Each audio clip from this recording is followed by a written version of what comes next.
Ekta, and Yes, a lot of focus. And you're tracking that as well. I am. And I think the only thing to now track is to ask a very simple question. And I think this question is important to ask because, I mean, a lot of people, a lot of queries on social media, etc., seem to suggest a lot of curiosity about when will we actually know about the US election results, right? We've all been kind of fixated on the result, but how and when will we know the results? So what I did is just put out 3 or 4 points here in terms of how and when will we know the final result. So for the first time, there are several news sources which will be providing real-time projections on the election outcome. There is a site called Votecaster, which is a startup, by the way, which will be, I think, one of the only news organizations which will be pushing updates through Tuesday. I mean, there will be a bit of a blackout because there is nothing else to report. Yeah. Right? Clinton, Trump, they made their final pitch. People are going to vote, etc.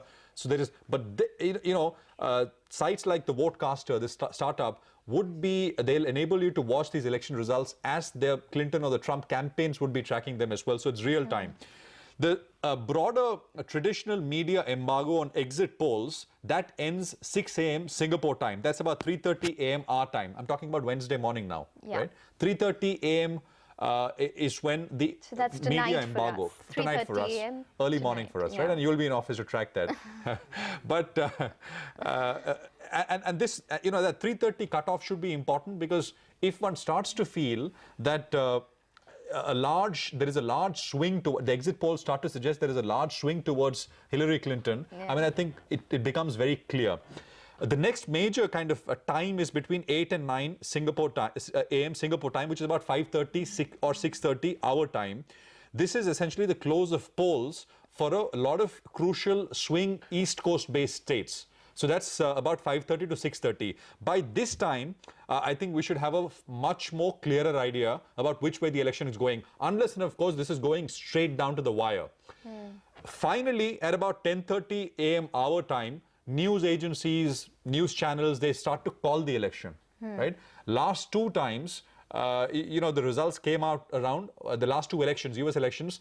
The people called the election formally on the air at about 10:30 our time. But one expects that by much before 10:30 a.m. tomorrow, much before markets open, we would have a pretty clear picture, unless, as I said, this goes down to the wire. The easy thing to do to track these elections also, Ekta, is to see what Mr. Trump is doing. All Mr. Trump has to do but all Mr. Trump has to do to lose the election is to give away one battleground state, because he needs to win them all to be in the race. If he loses one, drops one early on, I think the momentum starts shifting very early towards Hillary Clinton. Becomes clearer, essentially, easier to track.